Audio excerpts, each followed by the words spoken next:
Bueno, continuamos con la unidad número 4, recursos humanos. Ahora vamos a comentar las categorías o los niveles que se pueden dar en los servicios de alimentación según la función, ¿sí? Y tenemos el gráfico de una pirámide donde nos ayuda a ubicar, o sea, de manera lineal, cómo sería la jerarquía, ¿sí? Entonces tenemos en la parte inferior de la pirámide tenemos el nivel operativo, en el cual el personal que va a estar a cargo va a necesitar destrezas de fuerza, de movimiento, porque van a ser los camareros, los ayudantes de cocina, el personal de limpieza, quien se va a desarrollar en este nivel, ¿sí?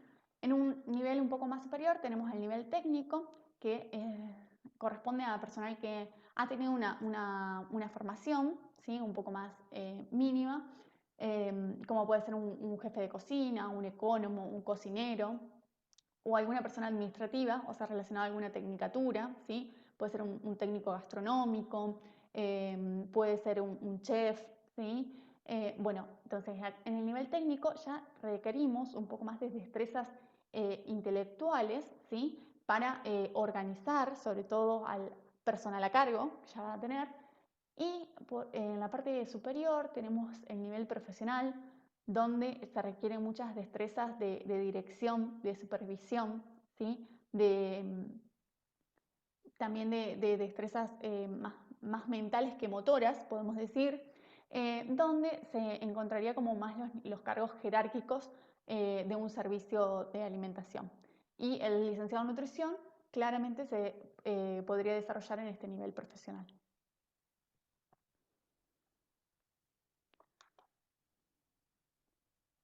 Bueno, continuando con la dirección del personal, donde nos vamos a desarrollar como futuros licenciados en nutrición, hay que tener en cuenta que la administración o tener a cargo personal tiene como objetivo planificar, organizar, dirigir y controlar las funciones, el ingreso, el egreso y la transferencia del personal.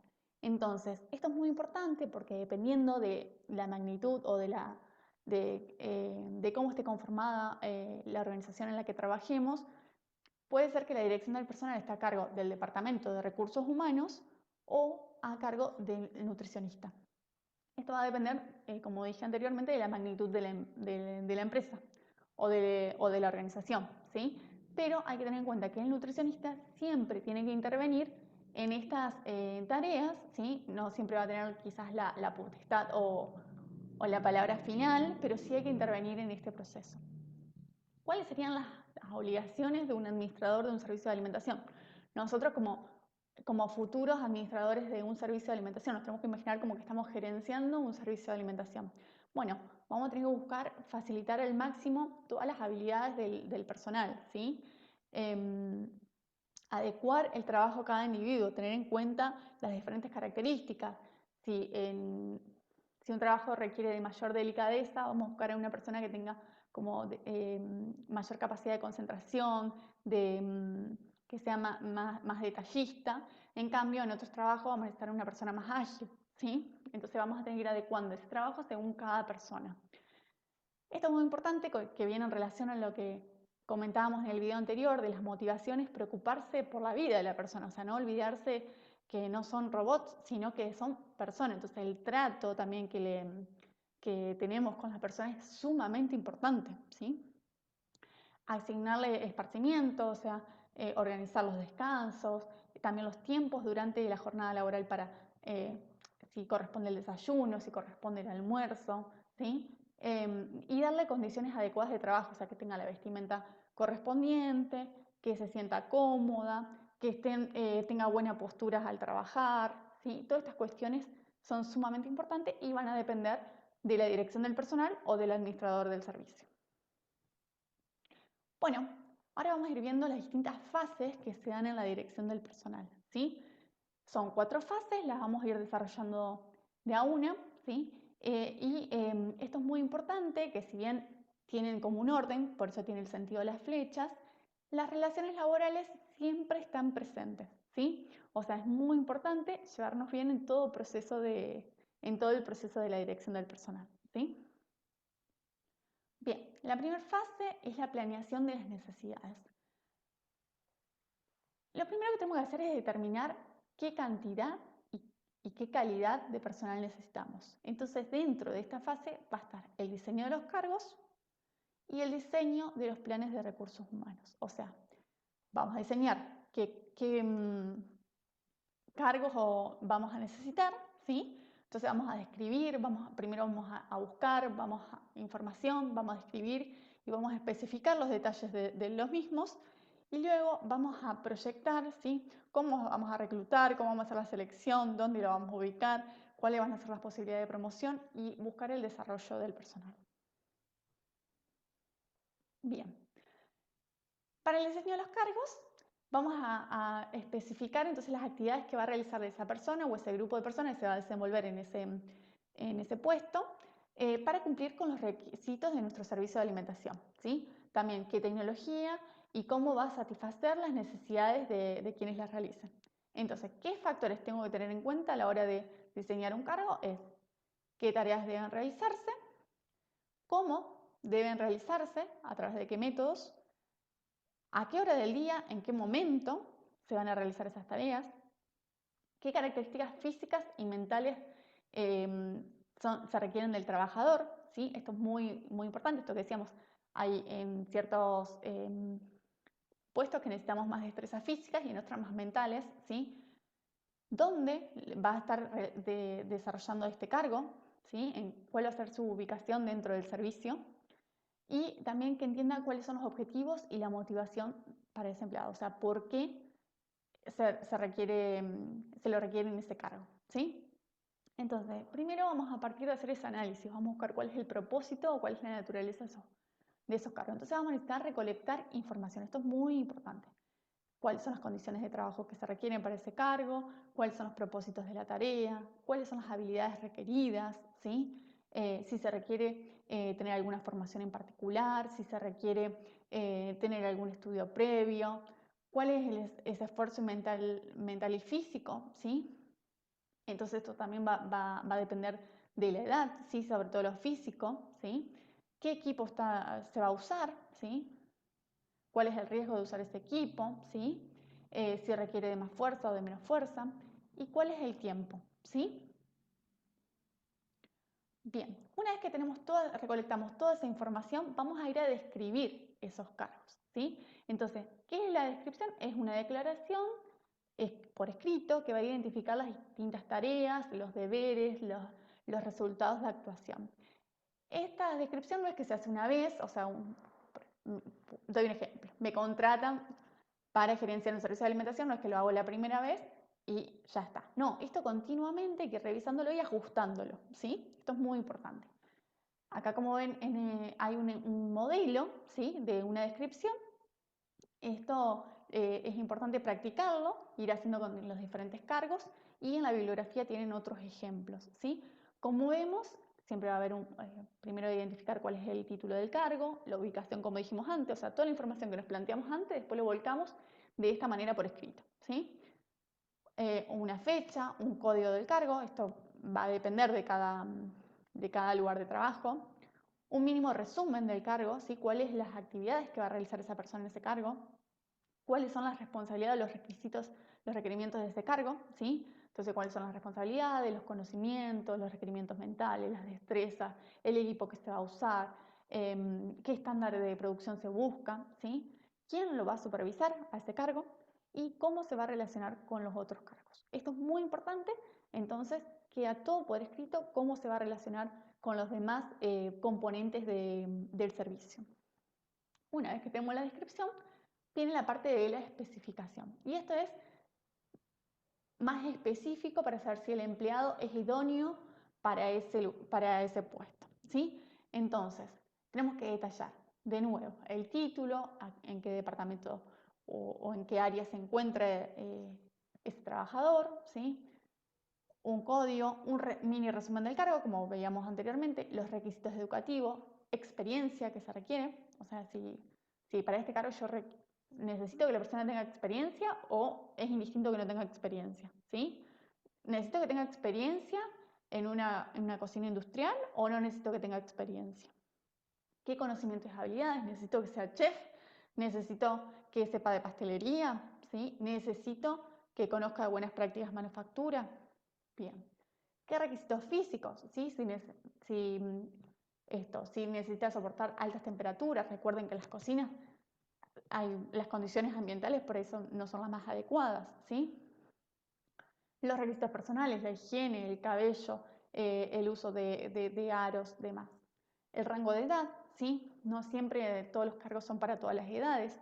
Esto que decíamos, si es para un camarero, quizás para una persona mayor de 50 años no sería lo más adecuado. Ay, perdón.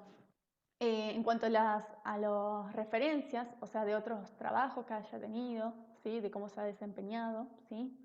Cuál va a ser el horario de trabajo, cuántos días va a tener libre, ¿sí? Cuáles van a ser sus tiempos de descanso durante el trabajo, ¿sí? Cuáles van a ser sus oportunidades de ascenso, cómo va a ser su salario, cuáles van a ser las ventajas y las desventajas y las pruebas necesarias para presentarse en ese cargo, ¿sí? Esto es como bien específico. Bien, esto es un ejemplo de una hoja diaria de trabajo, que esto también es importante que se realice, o sea, saber cuando una persona entra a trabajar va a tener detallado qué actividades le va a tocar hacer, ¿sí? En qué horarios, cómo. Si bien todas las personas tienen un adiestramiento, después es muy importante tener detallado cómo se organiza ese servicio.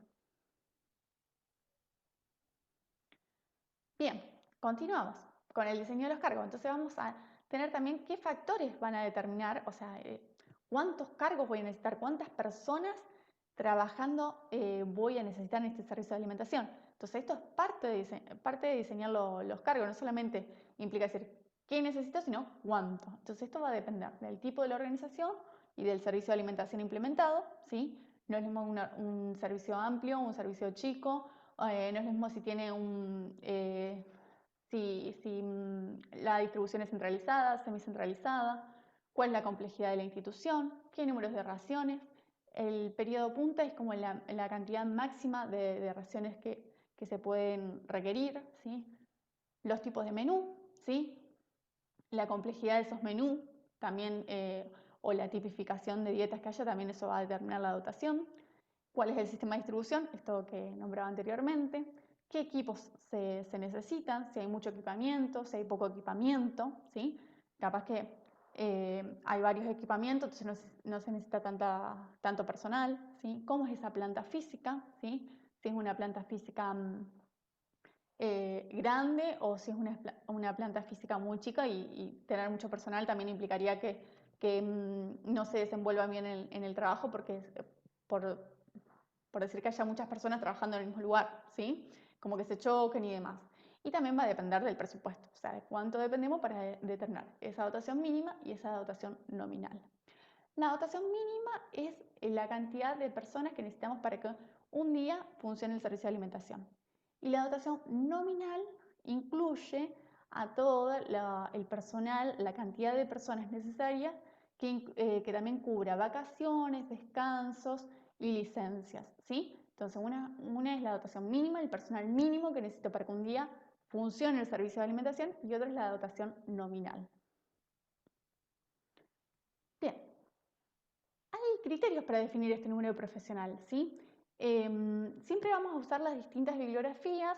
Nosotros en Argentina tenemos la resolución, la 1674, ¿sí? Del 2007, que es muy importante porque es como nuestro documento de referencia en Argentina y donde detalla justamente cómo definir este número tanto de personal profesional como no profesional.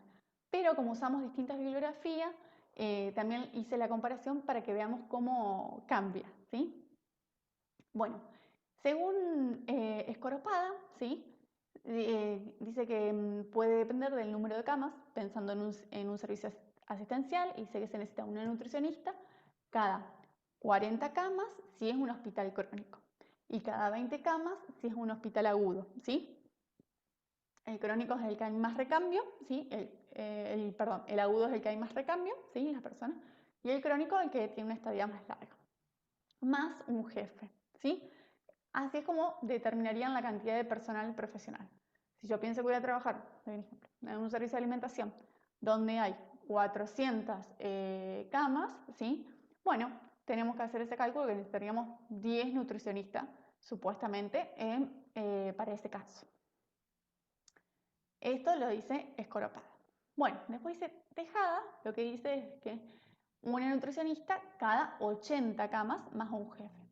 Esto tiene que ver mucho, revisen, ¿sí? De dónde es la bibliografía, ¿sí? No es lo mismo, o sea, Escoropada, recuerden que es una adaptación argentina del libro Tejada, ¿sí? Es como que toma los conceptos y los trae un poco más o sea, los baja a vocabulario argentino, digamos, ¿sí? Pero Tejada es de Colombia. Y la resolución 1674 dice que va a depender del número de raciones completas y del nivel de riesgo, ¿sí? El nivel de riesgo es según cada hospital. Si es nivel de riesgo 2 y 3, ¿sí? Va a depender según la cantidad de raciones. Menos de 100, solamente un jefe de alimentación. De 101 a 400 va a ser el jefe más un responsable de elaboración y manejo de alimentos. De 400 a 1000 va a estar el jefe, el responsable de elaboración y también un responsable del sector internación, ¿sí? Y más de 1000 van a estar un jefe, dos responsables de elaboración y un responsable del sector internación. Bueno, esto lo podemos pensar un poco, a ver si alguien conoce en Santa Fe, en los distintos hospitales, si se respeta o no se respeta esta cantidad de personal. Y fíjense que para tantas raciones hay pocos cargos profesionales, ¿sí? Bien, también hay otra manera que se puede calcular según el tiempo de cada área, ¿sí? Bueno, se hace todo un cálculo, así como ven acá abajo, un ejemplo, el tiempo en minutos, por el número de raciones completas, por los días del año y demás, se calcula las horas anuales para ese sector. Y después se dividiría esas horas anuales por las horas laborales diarias, que serían 8, y ahí más o menos te daría la cantidad de personal que se requiere, ¿sí? Pero bueno, acá hay que tener en cuenta muchos factores. Bien, para el número de personal no profesional también tenemos un cuadro, ¿sí? Que es de la resolución y también va a depender del número de raciones. Menor a 20, fíjense, solamente necesitamos un cocinero. De 20 a 50, el cocinero y alguien que lo ayude con la limpieza. De 50 a 100, un cocinero, un ayudante de cocina y un operario de limpieza. Entre 100 y 200 ya sumamos el jefe de cocina, el cocinero sigue, el ayudante, el de limpieza y le sumamos un administrativo. Y así va subiendo según la cantidad de raciones. Esto también dice que si el nivel de complejidad es mayor, sería 3, se le suma un ayudante más de cocina, ¿sí? Bien, seguimos con las fases. La segunda fase va a ser el proceso de empleo. Bien, ¿cómo se va a dar este proceso de empleo? Bueno, lo primero que tenemos que pensar es cómo vamos a reclutar ese personal. Bueno, ¿dónde vamos a ir a buscar esos trabajadores? Entonces, esto va a depender de qué tipo de empleados voy a requerir, ¿sí? Doy un ejemplo. Si necesito un cocinero, puedo ir a las universidades o a las academias donde forman a los chefs, ¿sí? Y puedo publicar en esos medios. O también puedo ir a buscar, por ejemplo, profesionales a los colegios, ¿sí? Hacer publicaciones en los colegios. Y si no, también puedo ir a buscar a las bolsas de trabajos, ¿sí? O hacer publicaciones en los diarios, en los medios de comunicación, ¿sí? Una vez que determino esas fuentes o esas bolsas de trabajo, hay que hacer la recepción de los currículum. Esto es muy importante, hay que leer detalladamente y verificar si realmente la información que está en el currículum es cierta, ¿sí? Entonces ahí se hace una preselección, o sea, de acuerdo si corresponde con las características que buscábamos o no, ¿sí? Luego se va a hacer una evaluación técnica, ¿sí? Psicotécnica y una entrevista personal. Esto es muy importante realizar, ¿sí? Para tener un primer contacto con esa persona. Si pasa esas pruebas técnicas, psicotécnicas y la entrevista personal, luego ahí serían la prueba de salud y la selección final, ¿sí? Bien, la segunda fase de este proceso de empleo va a ser la orientación y el adiestramiento. O sea, una vez que seleccionamos ese personal, lo vamos a preparar a ese empleado. No es que de un día para el otro le digo, bueno, mañana cocinás. No, tengo que mostrarle, orientarlo en cuáles van a ser sus tareas, ¿sí? Entonces, en esto de preparar al empleado es importante tener por escrito todo lo que él va a desarrollar, o sea, que él tenga un documento donde pueda consultar cuáles van a ser sus tareas, ¿sí? Por eso esto es importante que esté la documentación. Se le va a demostrar cuáles van a ser las operaciones, se le va a acompañar, ¿sí? Se va a pedir que el empleado efectúe las operaciones y se le va a hacer un seguimiento, ¿sí? Esto es muy importante, tomarse el tiempo de hacer la orientación y el adiestramiento inicial. O sea, todo lo que yo optimice en estos primeros momentos, después uno va a tener la certeza de que va a desarrollar correctamente las actividades que nosotros proponemos. Y que no lo hagan por imitación de un compañero, porque quizás el compañero no lo está haciendo de manera adecuada y si uno no lo adiestró, va a buscar la imitación del otro, repitiendo quizás o arrastrando un error sin darse cuenta. Bien, la tercera fase es el desarrollo y la conservación de la fuerza del trabajo. Y esto es sumamente importante y acá viene un poco lo de la motivación que hemos hablado anteriormente. Esto de capacitar continuamente a las personas, ¿sí? Ayuda a que se sientan en continuo desarrollo y como que uno los acompaña en ese desempeño laboral. Entonces tiene que ser continuo, programado y puede ser tanto formal como informal, ¿sí?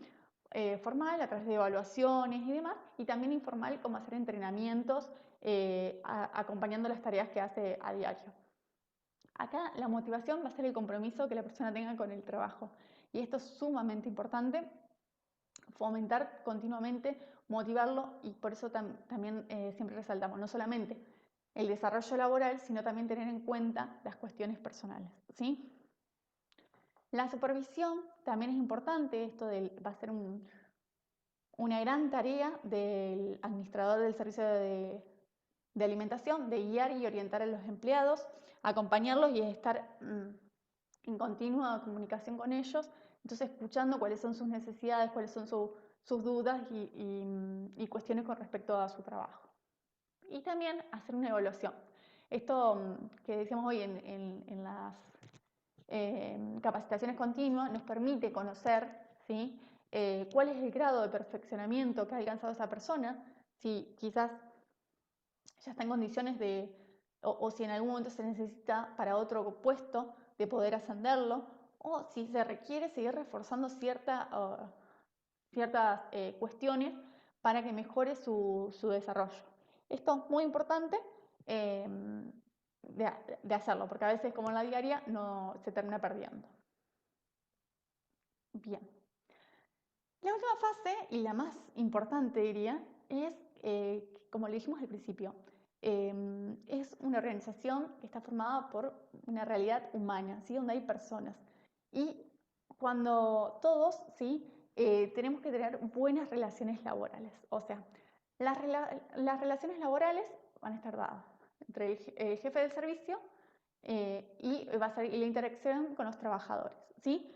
Esta interacción o estas relaciones se pueden manejar a nivel individual, cuando no hay sindicatos, o cuando hay sindicatos va a ser por con los convenios colectivos, ¿sí? Entonces, esto es muy importante porque quizás un malestar del trabajador doy un ejemplo, en cuanto a sus vacaciones, ¿sí?